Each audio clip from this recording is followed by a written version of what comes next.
আল্লাহ তাআলা বলছেন ইয়া আইয়ুহাল্লাযীনা আমানুসবিরু ওয়া সাবিরু ওয়া রাবিতু, হে ঈমানদারেরা ধৈর্যশীল হও, ধৈর্য নিয়ে প্রতিযোগিতা শুরু করো এবং তোমরা ধৈর্যের পথে অবিচল থাকো।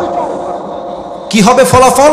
লাআল্লাকুম তুফলিহুন, যে ধৈর্যশীল হবে তার সফলতা আল্লাহ নিজেই তাকে দান করবে। সুবহানাল্লাহ বলেন আপনারা। এবার আসুন আমি হাদিস থেকে কোরআন থেকে এক্সাম্পল দিচ্ছি। যুবক ভাইয়েরা, মুরব্বীরা, মায়েরা যারা আসছেন, আপনার জায়গা হচ্ছে না আমি শুনেছি, বাট মেহেরবানি করে মায়েরা বোনেরা ফেসবুক চালাবেন না, ইউটিউব মাহফিলে এসে চালাবেন না। আমি অনেক অভিযোগ পেয়েছি আমার পেজে, মহিলারা মাহফিলে আসে জাস্ট চেহারা দেখার জন্য, ওয়াজের 2 পয়সা ওয়াজ শোনে না, খালি মোবাইল চালায়, ফেসবুক চালায়।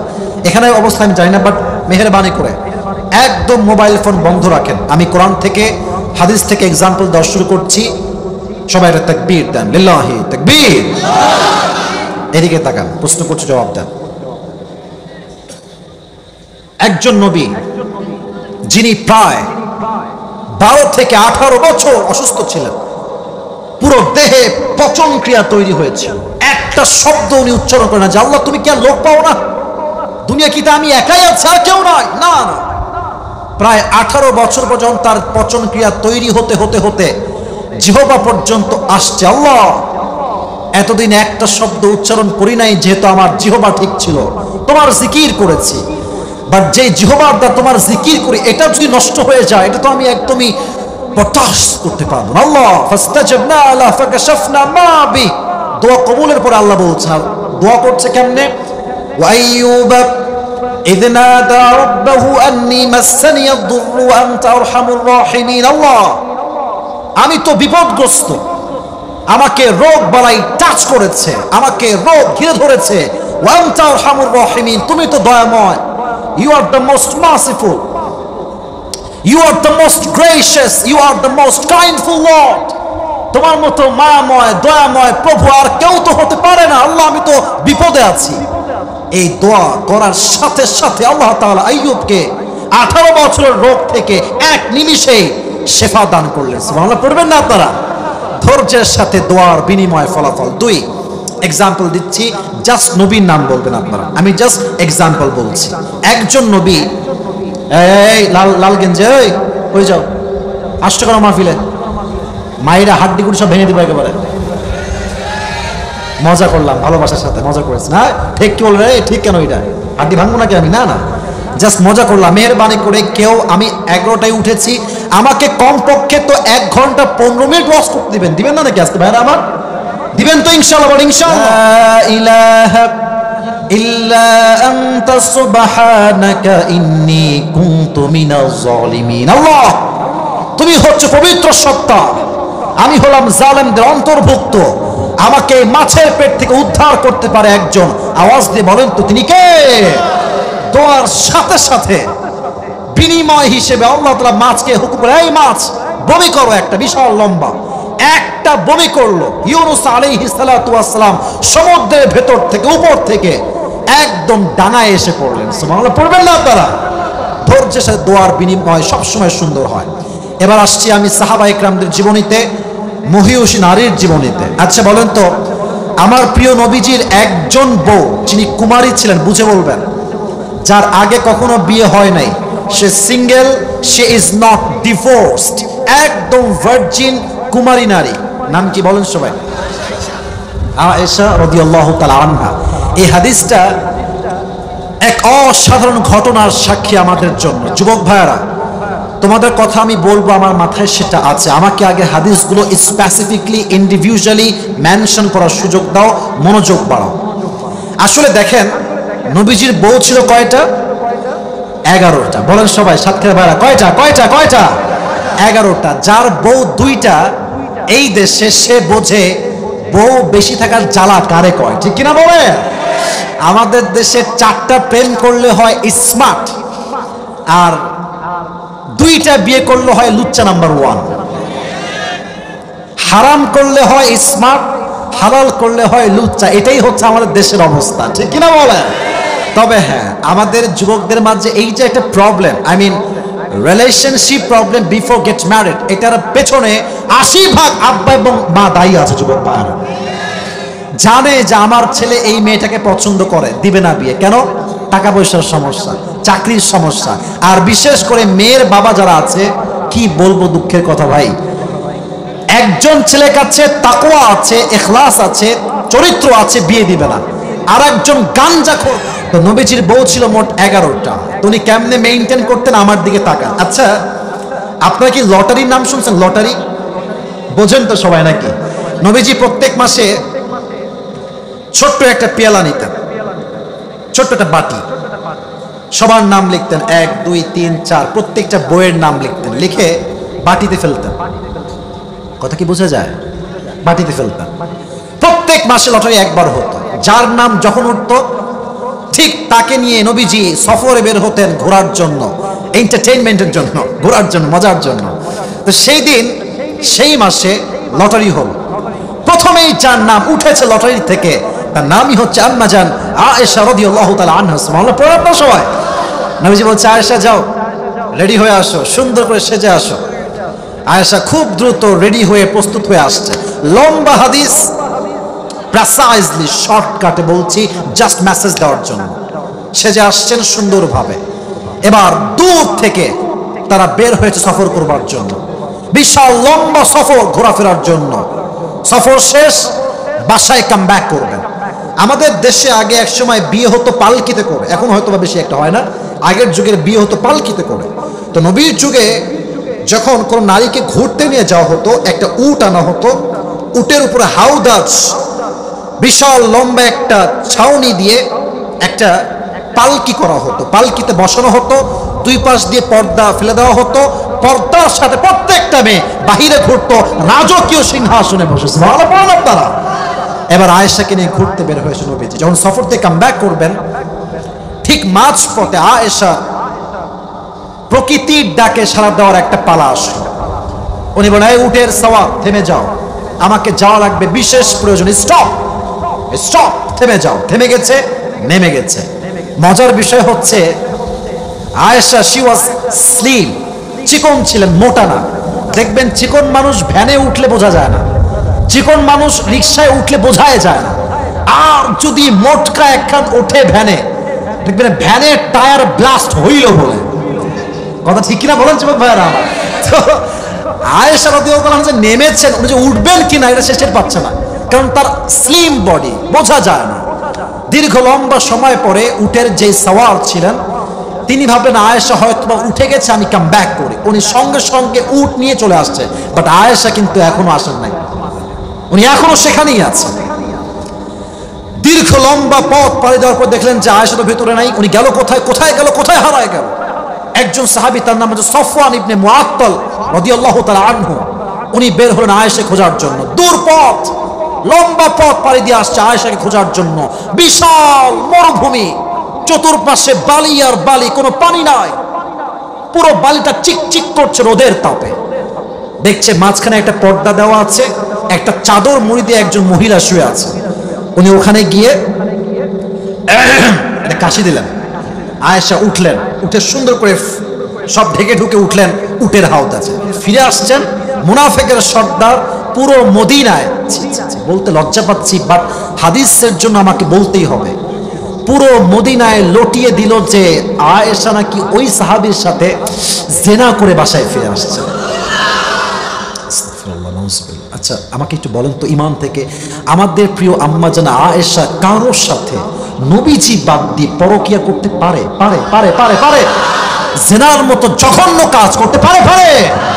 এটা আমাদের ইমানের বিষয়, অসম্ভব, করতেই পারে না। বাট প্রিয় ভাইরা, বিপদে পড়লে কিন্তু আপন মানুষের চিরচেনা রূপটাও পরিবর্তন হয়ে যায়।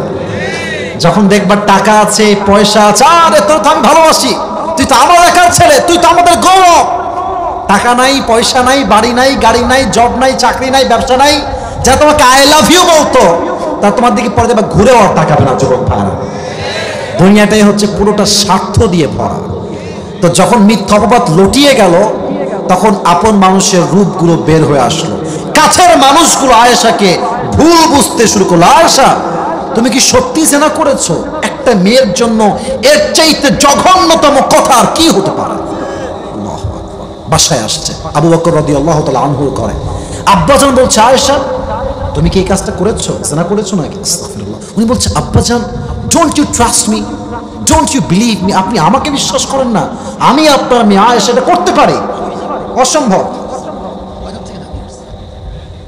আচ্ছা ঠিক আছে, সমস্যা নাই, কোনো ব্যাপার না। তো বলছে আয়েশা তুমি করেছো নাকি? না আব্বাজান আমি এগুলো কোনোভাবেই করি না। ঠিক আছে, যদি হয়ে যায় তওবা করে নাও।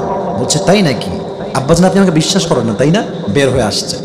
বের যখনই হবে গেট দিয়ে নবীজি আসছে, আয়েশা এদিকে আসো, কি হয়েছে? আয়েশা তোমার বিরুদ্ধে যা শুনছি যদি সত্য হয় তওবা করে নিও। এবার আয়েশা আর সহ্য করতে পারলেন না। নবী হে, ইয়া রাসূলুল্লাহ, ইয়া হাবিবাল্লাহ, আপনি আমাকে বিশ্বাস করেন না? পুরো দুনিয়া জায়গা আমার বিরুদ্ধে, কোনো সমস্যা নাই, আমার স্বামী আমাকে বিশ্বাস করেন, আমি কেমনে মানবো এটা? বলছে না না বিশ্বাস করি, বাট মানুষ তো ভুল হতেই পারে। এই কথা শুনে বলছেন আমার আর কোনো উপায় নাই, আমার একমাত্র হাতিয়ার এখন সবর, ধৈর্য। চুপ করে বসে গেছে। আল্লাহ আমি ধৈর্যশীল হিসেবে নিজেকে পরিচয় দিচ্ছি, তুমি আমাকে দয়া করো, মায়া করো, বিনিময় দান করো। বিনিময় কি ছিল? আয়েশা যে চরিত্রবান নারী, তার চরিত্রে কোনো দাগ যে লাগে নাই, এটাকে প্রমাণ করবার জন্য আল্লাহ তাআলা নিজেই কোরআনে আয়াত নাযিল করে দিলেন। যুবক ভাইরা মাথায় রাখবা, চলতে গেলে ফিরতে গেলে অনেক মিথ্যাবাদ সহ্য করতে হবে, বাট আল্লাহ যদি তোমাকে সঠিক জানে, পৃথিবীর কে কি বুঝলো দেখার সময় আমাদের কারো কাছে নাই। যুবক ভাইরা ঠিক কিনা বলো?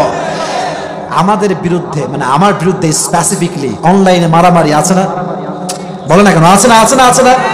ট্রলকারী ট্রল করবে, বাজে মন্তব্যকারী বাজে মন্তব্য করেছে, করেই যাবে, বাট মাথায় রাখবা হিংসুক অলওয়েজ পেছনে থাকে, আর যাকে নিয়ে হিংসা করা হয় সে অলওয়েজ 10 কদম সামনে এগিয়ে থাকে। ঠিক কিনা বলেন? এগুলো নিয়ে ভাববেন না, এক ধৈর্যের সাথে কাজ নেবেন। 2 আরেকটা হাদিস বলছি, বলেন তো আমার প্রিয় নবীজির প্রথম স্ত্রীর নাম কি? ভয় পান কেন হুজুর? এখানে সবাই আছে তো ওলামা একরাম, বলেন নাম কি? খাদিজাতুল কুবরা রাদিয়াল্লাহু তাআলা আনহা। এটা একটু লম্বা হাদিস, খুবই ইন্টারেস্টিং একটা সাবজেক্ট। নবীর সঙ্গে খাদিজার বিয়েটা আসলে কেমন করে হয়েছে, এখানে সবরের কোন মেসেজটা আমরা পাই? এখানে অনেক কথা আছে, আমি আসলে অতটা জ্ঞান রাখি না, but as much as I know, যতটুকু আমি জানি আমি ট্রাই করব বলার জন্য। খাদিজার মূলত বিয়ে একটা হয়নি, হাদিসে আসছে কোথাও 3টা, কোথাও 4টা, একটু ইখতিলাফ আছে, মতনৈক্য আছে, বাট যতটুকু আমি পেয়েছি 3 থেকে 4টা বিয়ে হয়েছে, প্রতিটা স্বামী মারা গেছে অথবা ডিভোর্স হয়েছে। 4 নম্বর স্বামী যখন মারা যান, খাদিজা রাদিয়াল্লাহু তাআলা আনহাকে রেখে, সন্তানের নাম ছিল হিন্দ, সন্তান দেখে মারা গেছে। এই 2 জন সবচেয়ে আপন মানুষ, 2 জনই শেষ। এবার আয়েশা বলছে আল্লাহ তাকাররারা খাদিজা আন্নাহা লান তাতাযাওয়াজা মাররাতান উখরা, আল্লাহ আমি এই বিয়ে শেষ, আমি আর জীবনে কখনো বিয়েই করব না আনটিল তুমি আমাকে জীবন সঙ্গী না দাও, এর আগ পর্যন্ত আমি সিঙ্গেল। দীর্ঘ লম্বা সময় পরের কথা, যখন খাদিজা ব্যবসা শুরু করলেন, পুরো মদিনা মক্কায় তার ব্যবসার সুনাম ছড়িয়ে পড়ল। হঠাৎ তিনি একদিন ঘুমিয়ে আছেন রাতের গভীরে, ঠিক তাহাজ্জুদের সময়। মাথায় রাখবেন, ভোর রাতে যে স্বপ্ন আমরা দেখি তাহাজ্জুদে, এটা কবুল হওয়ার সম্ভাবনা একটু বেশি থাকে। সুবহানাল্লাহ পড়বেন না আপনার সময়? তাহাজ্জুদের সময় যে স্বপ্ন আপনি দেখবেন, মাথায় রাখবেন এটা মোটামুটি কবুল হয়তো বা হতে যাচ্ছে, অগ্রিম ভাববেন। তো উনি স্বপ্ন দেখার দিকে দেখেন, আমার চোখ দেখেন, আমি বোঝাচ্ছি। উনি ঘুমিয়ে আছেন, হঠাৎ দেখছেন পুরো রাস্তা, মাঠ ঘাট অন্ধকার, অমাবস্যা রাতের মতো অন্ধকার। কিন্তু হঠাৎ তিনি আকাশে দেখলেন যে আকাশে একটা চাঁদ আছে, আর যখন তিনি চাঁদের দিকে তাকালেন, চোখ তুলে চাঁদ আকাশ থেকে ভেঙে ভেঙে জমিনে নেমে আসছে খাদিজার বুকের দিকে।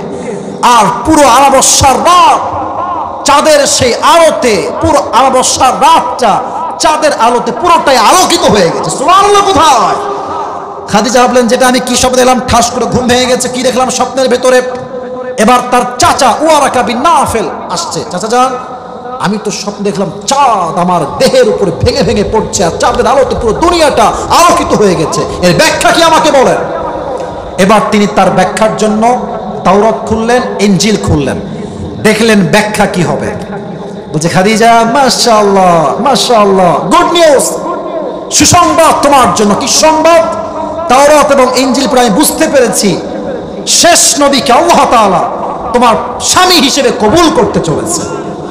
ওয়েট অ্যান্ড সি, থামো একটু, দেখতে পাবো সামনের দিকে। আচ্ছা, একজন বিধবা নারী সে যদি জানতে পারে যে শেষ নবী আমার স্বামী হবে, তার কি আর ঘুম আসার কথা? তার কি ঘুম আসার কথা? যুবকরা বলো বলো বলো। তার আর ঘুম নাই, সারাদিন চিন্তা কবে আসবে আমার সেই স্বপ্নের পুরুষ আমার জীবনে, যার জন্য আমি অপেক্ষায় আছি দীর্ঘ সময় ধরে। একদিনের কথা, একজন দাসী এসে বলছে, ইয়া খাদিজা, মদিনাতে একজন যুবক এসেছে, যে যুবকটা অত্যন্ত ট্রাস্টওয়ার্দি, বিশ্বাসযোগ্য যুবক, যার ব্যবসায় হাত দিয়েছে তার ব্যবসা আলোকিত হয়ে গেছে। বলছে তাই নাকি? যাও তাকে ডেকে নিয়ে আসো আমার কাছে, তার সঙ্গে আমি ব্যবসা করব। এদিকে তাকান, এটা হচ্ছে খাদিজার ঘর, এটা হচ্ছে গেট। হাদিসগুলো বলতে গেলে মনের ভিতরে একটা আনন্দ কাজ করে। নবী যখন খাদিজার বাসায় মেহমান হিসেবে আগমন করেছে, নবীর চেহারা এতটা নূর ছিল, খাদিজার পুরো ঘরটা নবীজির চেহারার নূরে আলোকিত হয়ে গেছে। সুবহানাল্লাহ পড়বেন না আপনারা? খাদিজা বলছে, এই তো মাশাআল্লাহ, এটাই মনে হয় শেষ নবী, এটাই মনে হয় আমার সেই স্বামী যাকে আমি আমার স্বপ্নে দেখেছি। এবার তিনি তাওরাত খুললেন, ইনজিল খুললেন, শেষ নবীর চেহারা কেমন হবে পড়বার জন্য পড়লেন। শেষ নবীর চেহারা হবে একদম উজ্জ্বল ফর্সা, কালো না, শ্যামবর্ণও না, নীল পাঞ্জাবি আমি না, যে কোনো একজন যুবক যার বউ নাই সে দাঁড়িয়ে এবার একটা তাকবীর দিবে। যার বউ নাই, সিঙ্গেল, লিল্লাহি তাকবীর বলবে। কে আছেন? এমনি না ভাই,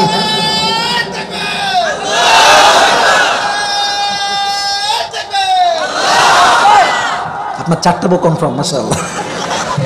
আল্লাহ ভাইয়ের তাকবীরকে কবুল করুন, সকলে পড়া আমিন। আচ্ছা দেখেন, আমি জানি রাত 12টা বেজে গেছে, এটা আমি বুঝতেছি, আমি 11টার সময় আসছি এটাও আমি বুঝতেছি, বাট কিছু কিছু জায়গা আছে এখানে আমরা শর্ত দিই 1 ঘন্টা, বাট যাদেরকে আমরা মন থেকে ভালোবাসি, এখানে আমার টাইম না, এখানে আমরা ভালোবাসার হিসাবটা সবার আগে করে যুবক ভাই, ঠিক কিনা বল? এখন যদি কেউ উঠে যান তাহলে আমি হাদিসগুলো আর বেশি দূর যাব না, আমি আগেই দোয়া করব আমার জায়গা থেকে। বাট আমার বিশ্বাস সাতক্ষীরার মানুষ কোরআনকে ভালোবাসে। আমার বিশ্বাস যদি আজকে আমার পরে আরো আলোচক থাকতো, সাতক্ষীরার প্রত্যেকটা মানুষ হয়তো বা ফজরের নামাজ পর্যন্ত ওয়াজ শুনে বাসায় ফিরে যেত, ঠিক কিনা বলেন? মেহেরবানি করে একটু ডান বাম হবে না, শেষ করতে দেন, সবাই একটা কাশি দেন, একটা তাকবীর দিবেন, লিল্লাহি তাকবীর। তো তিনি দেখলেন লেখা আছে শেষ নবীর মুখে লম্বা চাপ দাড়ি থাকবে। এই আমাকে চাপ দাড়ি লিখে কি ভাই আনস্মার্ট লাগতেছে নাকি? এই যুবকরা খ্যাত কথা কয় না কেন? আমাকে খ্যাত লাগতেছে যুবক ভাইরা? বলেন বলেন না, আনস্মার্ট লাগে না, খ্যাত লাগে না। এবং আমার তো বিশ্বাস যে যুবকটা দাড়ি রাখে সে শুধুমাত্র পুরুষ নয়, সে একজন সিংহ পুরুষ, সে একজন বীর পুরুষ যুবক। বাট প্রবলেম হচ্ছে, কি বলবো দুঃখের কথা, কিছু মেয়েদের দাড়ি নিয়ে অ্যালার্জি আছে, দাড়ি সহ্য করতে পারে না। তুমি কি অল্প বয়সে বুড়া হবা নাকি দাড়ি কেটে ফেলো? আর কিছু কিছু মেয়ে দাড়িওয়ালা যুবককে বিয়ে করতে চায় না।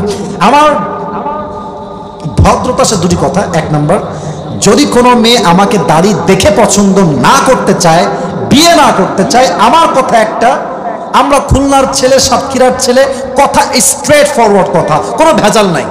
আমার কথা, যেই মেয়ে আমাকে দাড়ি রেখে বিয়ে করতে চাইবে না, ও তো আমার বউ হওয়ার যোগ্যতাই রাখে না যুবক। 1। 2 নাম্বার, একটু মাইন্ডে নিবেন না, একটু বুঝে শুনবেন। যদি কোনো মেয়ের আপনাকে দাড়ি দেখে পছন্দ না হয়, যে ভাইয়া আপনার দাড়ি আছে তো, আমার তো আসলে দাড়িওয়ালা যুবক পছন্দ না, তো ওর একটু সাইডে নিবা। সাইডে মানে আবার ওই সাইড না বাবা, এমনি নর্মাল, আপু এদিকে তো আসেন, কথা বলবো। কি কথা বলবেন? যে আপু যেহেতু আপনার দাড়িওয়ালা যুবক পছন্দ না, তো আমি সাতক্ষীরার কলরোয়ার ছেলে, আমার এটা ব্যক্তিগত মতামত আপনার জন্য, আপনার মতো মেয়ের জন্য আমাদের মতো সিংহ পুরুষ দিয়ে হবে না, আপনার জন্য সবচাইতে perfect, better and best option আমার চোখে আপনি বিটিএস থেকে হিজরা নিয়ে এসে বিয়ে করে ফেলেন, ওটাই আপনার জন্য পারফেক্ট হবে। যেই মেয়েদের দাড়ি পছন্দ হয় না, এর নামে মুসলমান, কাজে মুসলমান হতে পারে না যুবক ভাই।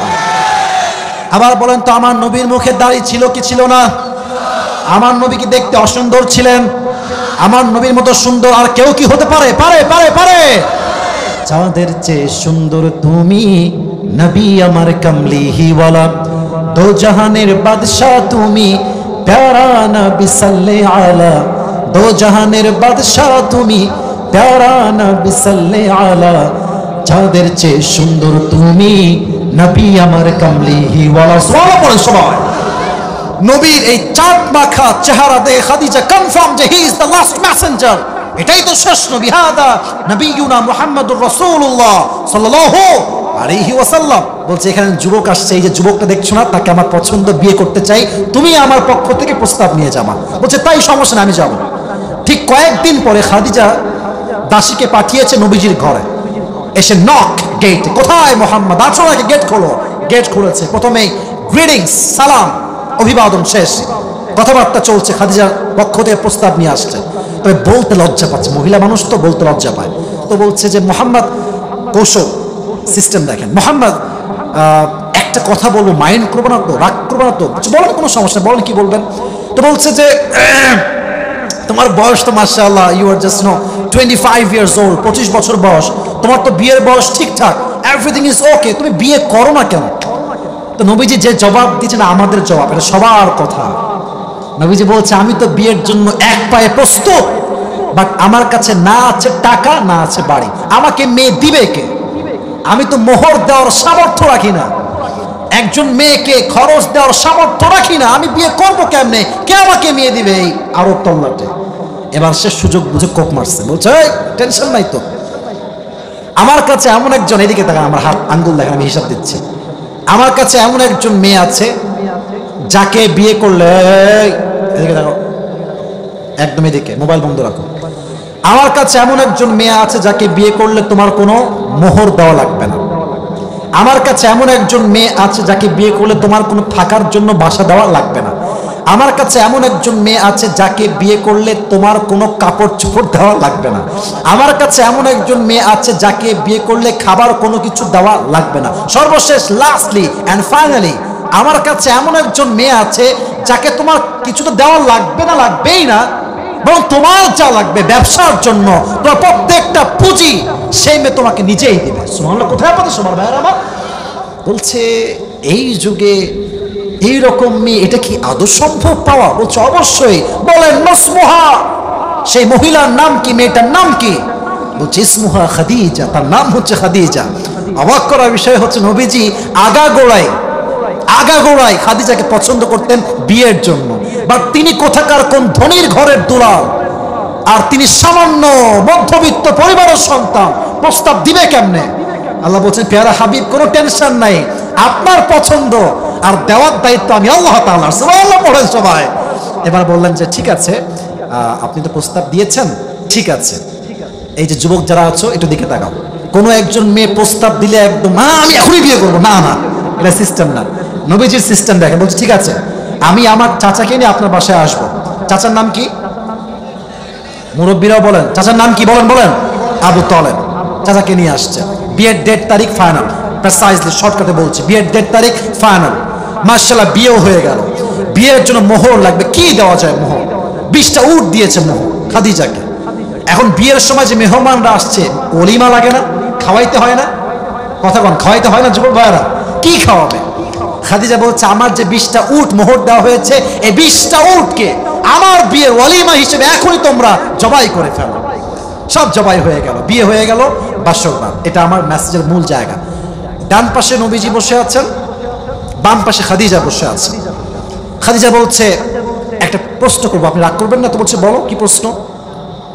দ্বিতীয় স্বামী মারা গেছে, তৃতীয় স্বামী মারা গেছে, চতুর্থ স্বামী সন্তান রেখে মারা গেছে, বাবাও মারা গেছে, but I was still patient, আমি ধৈর্যশীল ছিলাম।